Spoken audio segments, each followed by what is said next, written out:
300 years had passed since the great Carolingian kings had wielded their strong centralized rule throughout most of northern Europe. But now the central power had faded, and real power lay with the local feudal lords.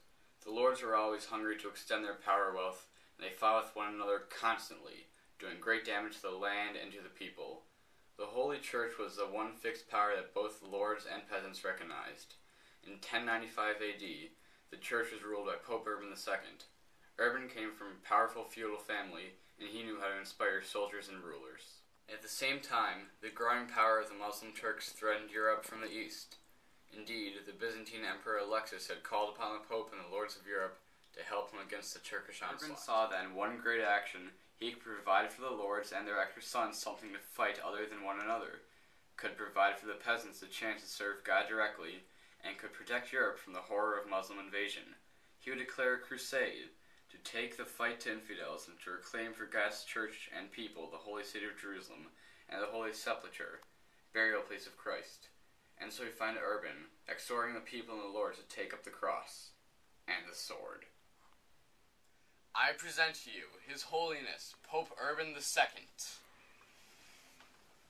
I decree that we must take back the Holy Land from the godless Turks. Now go forth for our God. In towns and villages throughout France and northern Europe during the year 1095 AD, thousands of people heard the call to join the Crusade. Some joined for the promise of looting and violence. Some joined for the adventure. And some joined out of pious Christian fear, so that their sins would be forgiven.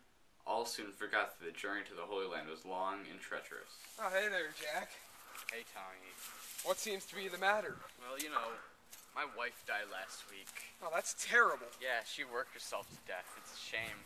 Well, it always just seems to be hard like that, doesn't it? I don't understand. Now I have no one to help me tend the fields with no children and no wife. Everything's so hard for us nowadays, especially with the cold coming on. Yeah, we can never seem to do anything important. It's always just labor. Yeah, I feel ya. Hey, what's this? Oh, that's a papal decree. Fight for your church? All of our sins will be revoked? Do something important? Whoa!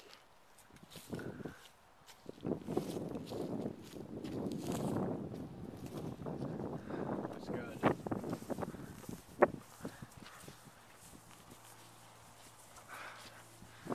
you have 5 seconds of footage, guys? Yeah.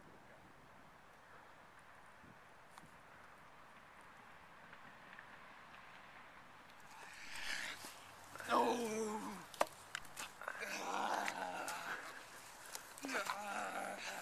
on, Tommy.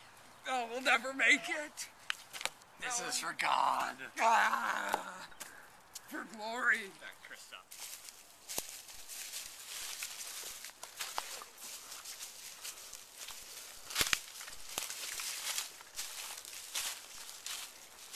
The Crusaders found that the holy places were well defended by merciless and savage enemies of the faith.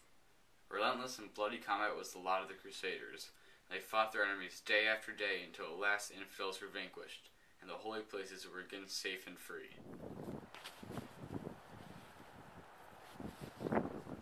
Hey, there is the promised land. Finally, our time has come.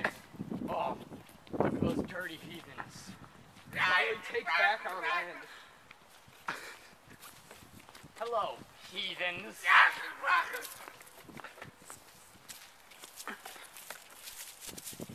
We're here to take back our land. Shields up.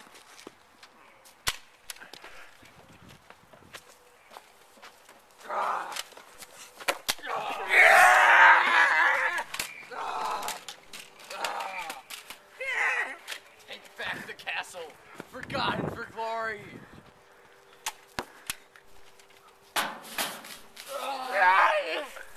We're here to take back our land.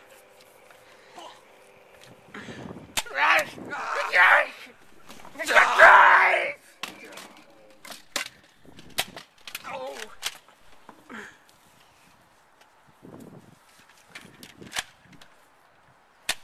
Time to do this for the greater glory of God.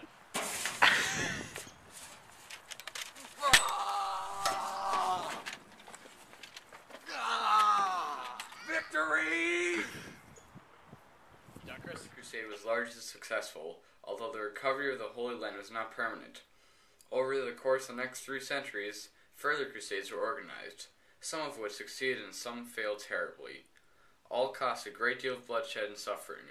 To this day, however, the Holy Sepulchre is standing. It is a monument to Christ and a symbol of the sacrifice and courage of the Crusaders.